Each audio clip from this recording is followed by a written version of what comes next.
There is a silence inside me that doesn't feel like peace. It feels like concealment, a kind of hush that isn't the absence of noise, but the burial of voices I once heard clearly until they were drowned under layers of adaptation. Every compromise with the world cost me something internal, a feeling, a question, a cry, and slowly those cries stopped making it to the surface. But they didn't die. Nothing in the psyche dies. It only retreats, it hides, it represses. We speak of the unconscious as if it were some metaphor, but I know it now as a real place, one I've lived inside without knowing. A territory mapped not in light, but in avoidance. The unconscious doesn't forget. It waits. And while we posture our egos in daylight, rational, composed, strategic, the real machinery of our lives is turning in shadow. The conflict doesn't end because we ignore it. It evolves into symptoms, into compulsions, into patterns we can't explain, lovers we can't leave, silences we can't break. This is the truth I've had to swallow. I've never truly been in control, not in the way I thought. My actions have often been responses to forces within me I didn't understand. I thought I chose my life, but I chose only among what my defenses allowed. And that's not freedom. That's a curated illusion, a dream the ego tells itself to avoid collapse. But collapse comes, always. In dreams, in breakdowns, in that moment alone when the world finally quiets and the mind begins to tremble. We call it anxiety. We call it burnout, sometimes depression. But these are only the names we give to repressed truths screaming for recognition. You cannot banish your pain to the cellar and expect it not to seep through the floorboards. The unconscious isn't your enemy. It's your origin. It holds what you couldn't say, what you weren't allowed to feel, the rage that had no witness, the grief that had no funeral. And when it speaks through slips, symptoms, sabotage, it isn't punishing you. It's trying to complete a sentence that was never allowed to finish. How much of your personality is a wound in disguise? I ask myself this every day now. Every habit, every deflection, every exaggerated strength. What is it protecting? Who is it protecting? And from what? The world, yes. But more often, from myself. From what I dared not admit, that I am not whole. That there are fragments of me I disown to survive. You can live a very polished life and still be haunted. Elegance, intellect, charm, all of them can serve the repression. A well-adjusted mask is still a mask, and the ego is a master craftsman. It will make you believe your suffering is noble, your avoidance is maturity, your numbness is peace. But beneath that performance is the truth. You are at war with yourself, and the battlefield is memory. There are things you remember without knowing, images stored in muscle, sensations buried in gesture, a childhood still echoing in the way you flinch at love. You think you're reacting to now, but you're not. You're reacting to a then that has never been metabolized. The past doesn't go away. It becomes structure. Repression is not forgetting. It is living in a house where certain rooms are locked, where the light never touches the corners, where the air is stale and no one speaks of what happened, and yet you feel it. You always feel it. In the choices you don't understand. In the relationships that replay old traumas under new names. In the silence between your words. This is the cost of survival. We amputate parts of ourselves to belong, to be safe, to be loved. And then we wonder why we feel incomplete. We wonder why, in the quietest moments, we feel something watching from inside. No one escapes this. There is no psyche without fracture. There is no life without conflict. But there is a difference. between being wounded and being unaware of the wound, between carrying pain and being ruled by it without knowing. The former is tragic. The latter is dangerous. To see yourself clearly, to really see, is not a gentle act. It is an undoing, the unraveling of lies you didn't know were lies because they were told with the voice of necessity. Every defense was earned. Every repression was justified. But that doesn't make them true. It makes them useful. And what was useful once becomes poison if left unexamined.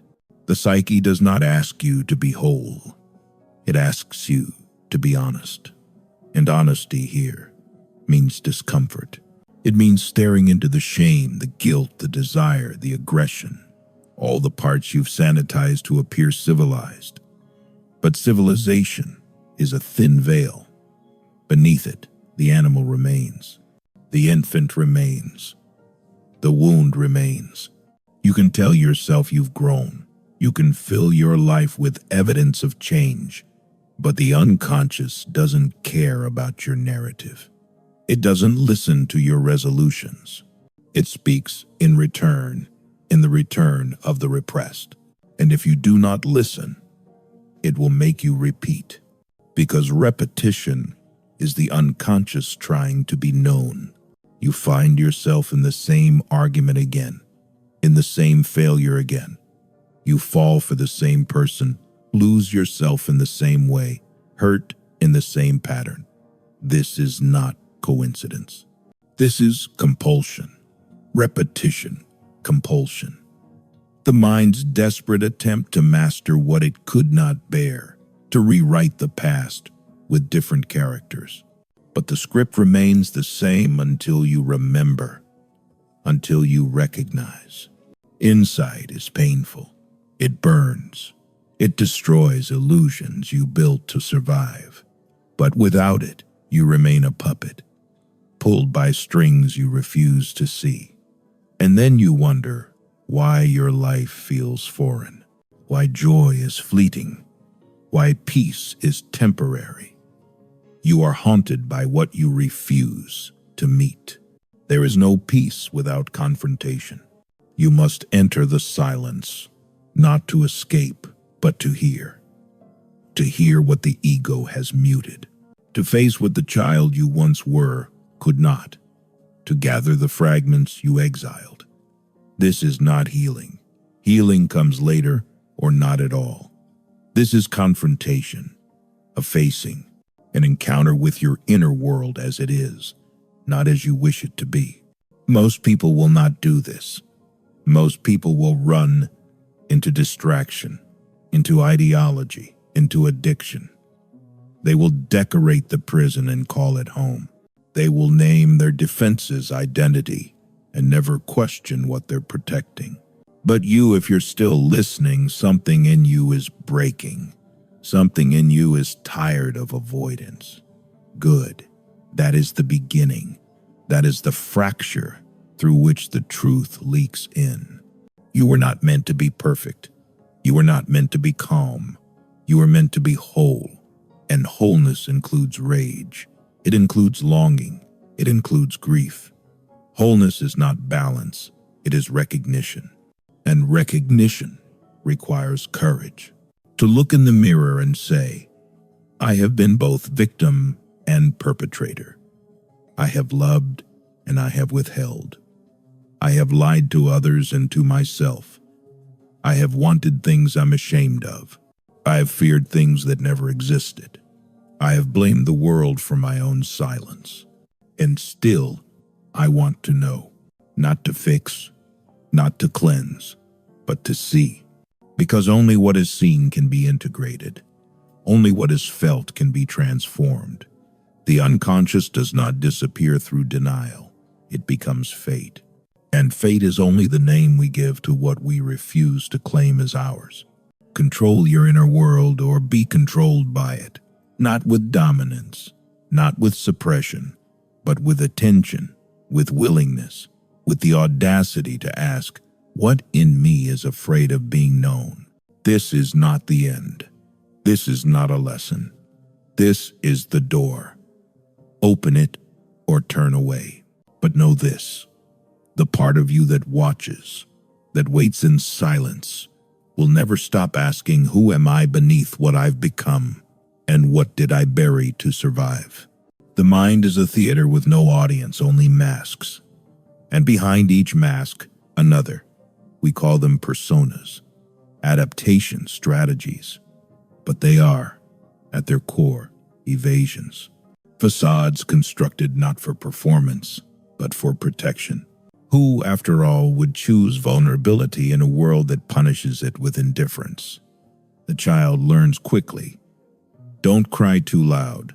Don't need too much. Don't want what you cannot have.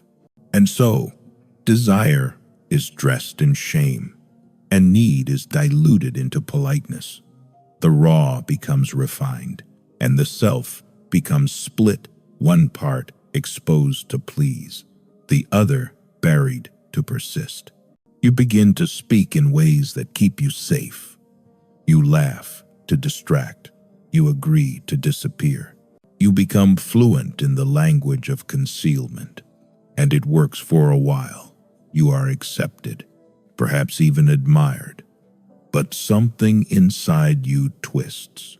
A subtle dissonance, a dull ache that grows louder when you're alone. It is not depression, not exactly. It is the soul's protest against the cost of your performance.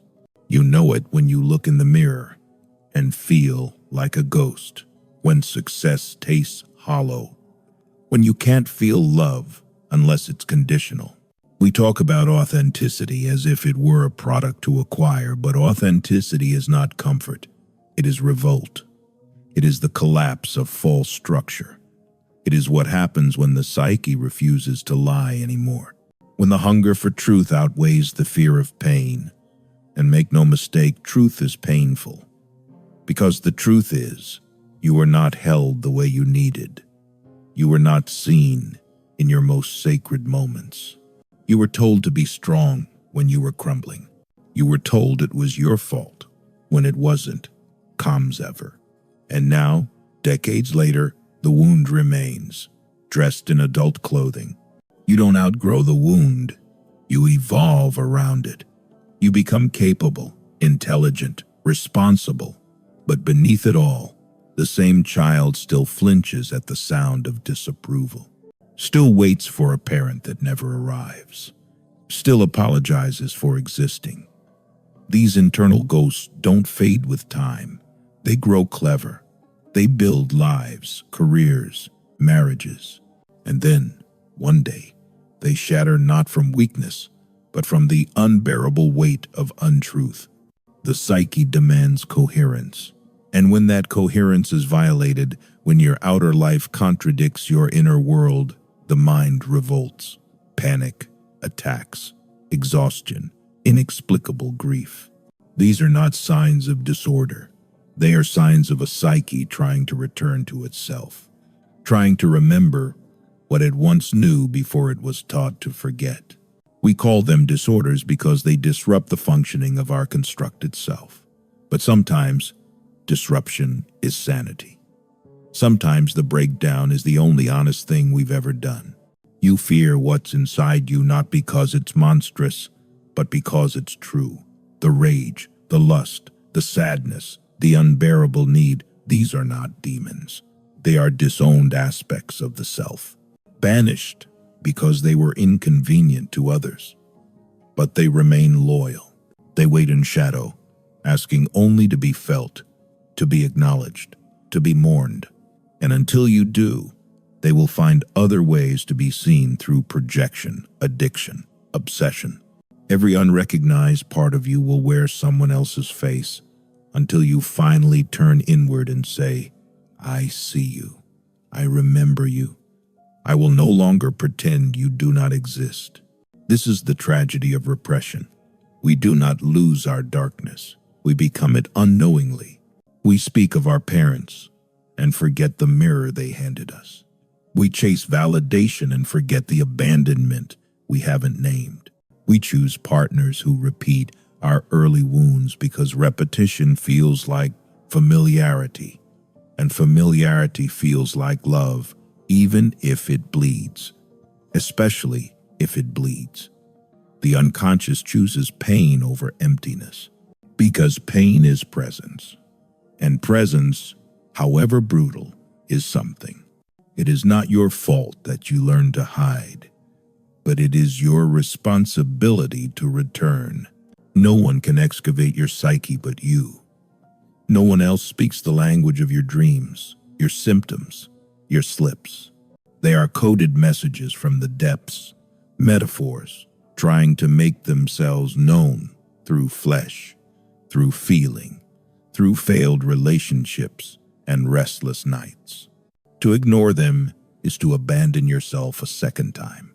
Control, then, is not the domination of emotion, but the intimacy with it. To know your fear so well that it no longer makes your decisions.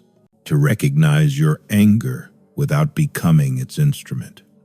To feel desire without letting it hollow you. This is psychic maturity, not repression, but relationship. The ego learns not to banish, but to listen, not to suppress, but to negotiate. The unconscious is not a threat. It is a reservoir of everything you've lost to survive. It holds your vitality, your creativity, your sensitivity, your capacity for madness and for meaning. You must learn to descend into the dreams, the memories, the fantasies that frighten you, not to be devoured but to retrieve what was left behind. You will not find serenity there, but you will find truth. And truth, once held, rearranges everything. It pierces the defenses. It exposes the scaffolding. It leaves you raw, but it also leaves you real. And reality, even painful, is the only ground you can stand on without shaking. To live without self-knowledge is to live in exile. You may have a home, a family, a name, but you will remain a stranger to yourself. You will react without understanding, crave without satisfaction, love without depth. You will call your compulsions fate and your avoidance strength. And you will suffer silently, eloquently, endlessly, until you choose to face the one person you've abandoned most, the unconscious self. This is not philosophy. This is anatomy, psychic anatomy. The psyche has structure, layers, systems of meaning and defense. And if you do not explore its architecture, you become its prisoner. Every neurosis is a map. Every symptom is a trail. But most of us turn back at the first sign of discomfort. We run, we distract, we externalize. But the enemy is not out there. The battlefield is internal. And until you face that war, you will never know peace, only pauses between patterns. What we call healing often begins as grief. Grief for the self we abandoned, for the life we never lived, for the truths we dared not speak. But grief is sacred. It clears the psyche. It fertilizes new possibility. You do not need to transcend your past. You need to witness it. To stand before it and say, I know what you cost me, and I forgive the part of me that chose silence, because silence was survival. The ego wants closure. The unconscious wants expression. These are not the same. Closure is the fantasy of control, the idea that you can resolve a psychic wound like a legal case. Expression, however, is a living act. It means feeling fully, speaking truthfully, risking the collapse of who you thought you were. It means letting the dream speak without censorship, letting the body tremble without shame, letting the child you once were have a voice. We are told to be strong, but strength without self-awareness is just armor, and armor becomes a coffin. You must dare to be soft where you once went hard. You must dare to feel what was once numbed, not all at once, not recklessly, but with reverence. with curiosity, with the knowledge that the psyche, like a wound, heals only when it is clean, when it is no longer infected by lies. You don't need answers. You need presence. You need to sit beside the parts of you that were never invited to speak and ask, "What have you carried from me all these years?" And you must listen not to fix, but to understand. That is where the shift begins. Not in action, but in acknowledgement, in the quiet revolution of recognition. Control your inner world, not by conquering it, but by becoming it, by no longer pretending that what hurts isn't there, by seeing your suffering not as failure, but as information. The psyche does not make mistakes, it makes adaptations. What looks irrational now once made perfect sense. Your mind has always been on your side, even when it led you astray. It was trying to keep you alive. But survival is not enough, not anymore. You want more now: depth, clarity, wholeness. And that means you must confront what you avoided. You must meet yourself beneath the story, beneath the persona, beneath the version of you that was always pleasing, always performing. There, in that basement of self, lies the truth.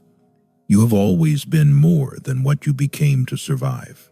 And what you became, that carefully managed, socially polished self, was not a betrayal, but a necessity.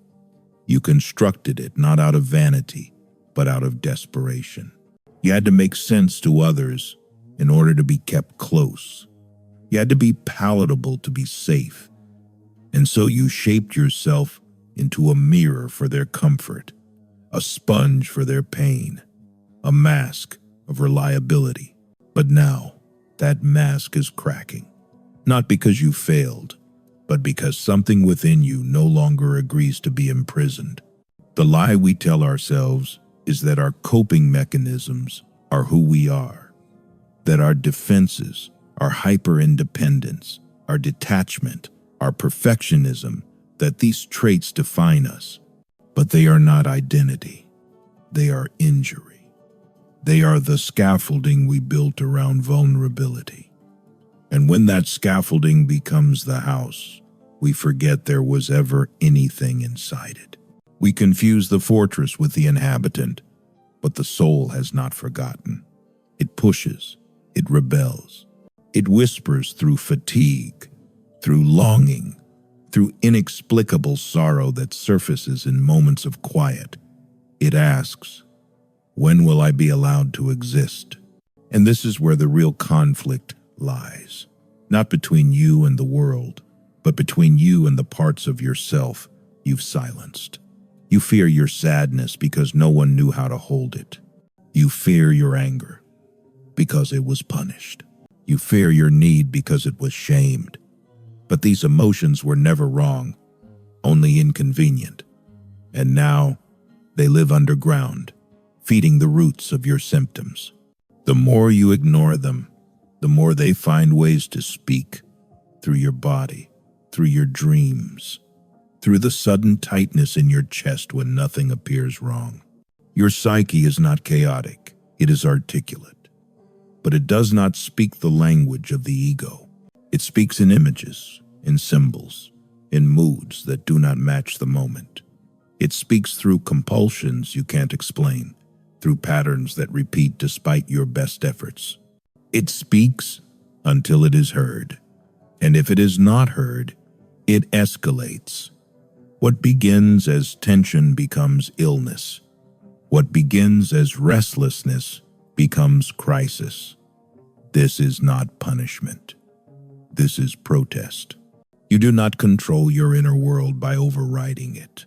You control it by learning its grammar, its cadence, its logic, which is not the logic of the adult, but of the infant, primal, raw, immediate. The unconscious does not care about etiquette. It cares about release. It demands that what was once suppressed find expression, not through destruction, but through dialogue, through attention, through the radical act of listening to what you've been taught to ignore. You cannot think your way out of what you felt your way into. Intellectualization is a clever defense. It keeps you safe from the intensity of your own interior. But insight without feeling is hollow. Knowledge without contact is sterile. You can explain your trauma and still be ruled by it. You can name your patterns and still be trapped in them. Real contact, the kind that transforms, requires you to feel, not perform feeling, not analyze it, but inhabit it, even when it burns. The truth is not always liberating. Sometimes it shatters. But what it shatters was already false, already brittle, already failing. You must be willing to let that structure collapse. The structure that said you had to be strong to be loved, that said you had to earn your place, that said vulnerability was weakness, that softness was a liability, that silence was safety. These were lies, necessary lies perhaps, but lies nonetheless. And they cost you intimacy, spontaneity, joy. What you repress doesn't die. It disguises itself. It becomes sarcasm. It becomes distance. It becomes compulsive caretaking. It becomes sexual numbness, spiritual confusion, aesthetic control.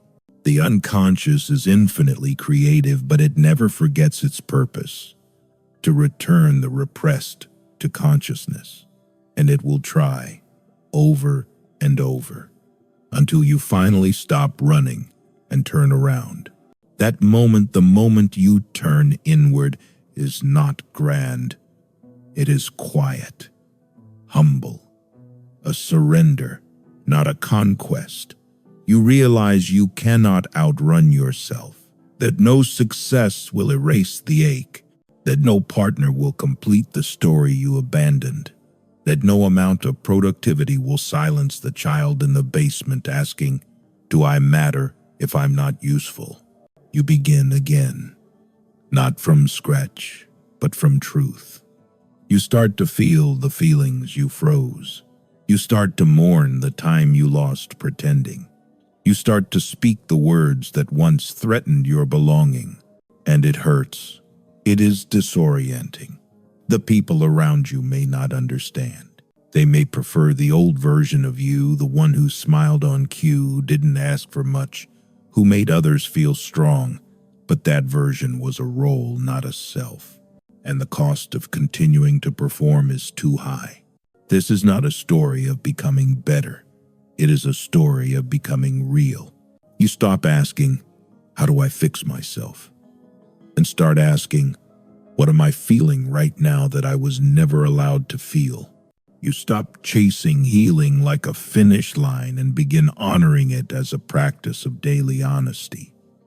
You stop outsourcing your worth to others and begin reclaiming it piece by piece from the corners where you hid it. And you realize, perhaps for the first time, that control is not domination, it is dialogue. It is a relationship with your own interior that is built on curiosity, not judgment, on presence, not performance, on respect for the unconscious as the architect of your emotional life. You do not silence it. You collaborate with it. You listen to its signals. You tend to its wounds. You decode its metaphors. And in doing so, you begin to feel not happy necessarily, but whole. Not perfect, but true. There is no final destination. No psychic utopia where everything makes sense and nothing hurts. There is only the ongoing act of meeting yourself where you are, again and again, without turning away. That is control. That is freedom. That is what it means to no longer be ruled by what you refuse to face. It is not the end of struggle, it is the end of self-abandonment. And when you finally stop abandoning yourself, everything changes. Not because the world changes, but because your relationship to it does. You are no longer a prisoner. of your past. You are no longer at war with your feelings. You are no longer mistaking your defenses for identity. You are simply present. And in that presence, something soft begins to stir. A voice, a memory, a truth that waited all these years beneath the noise. You were always there. You were always enough, even in silence, even in pain, even before anyone knew your name. And so it ends not with triumph, but with a subtle, almost imperceptible pivot inward. No music swells, no angels descend. Just the quiet recognition that everything you were running from was yours all along. That the monsters in the basement were not monsters, but memories. That the chaos was not madness, but the echo of feelings never named. You see now, the unconscious never wished to harm you. It only ever wanted to be known. There is no clean resolution. The psyche does not offer closure like a novel. What it offers is presence, the ability to remain with what is unresolved without collapsing into defense, to sit beside your contradictions and not demand they reconcile, to feel longing without needing to fill it, to feel grief without rushing to reframe it, to feel rage and still hold yourself gently. You will forget this many times. You will fall back into pattern, into performance, into pretending. That is human. But something has shifted. Some deeper part of you, the part that watched silently through the years of forgetting, has stirred, and it will not go back to sleep. That presence, once glimpsed, becomes your compass, not pointing toward healing, but toward honesty, not toward resolution, but toward reality. And maybe that is enough, not to be free of pain, but to know it for what it is, not to erase the past, but to hold it without letting it dictate your every step, not to silence the unconscious, but to speak with it, not above it, not around it, but with it, as one speaks with an old friend long misunderstood. You are not healed. You are not complete, but you are here, awake, witnessing, and that more than any illusion of control is what it means to truly live.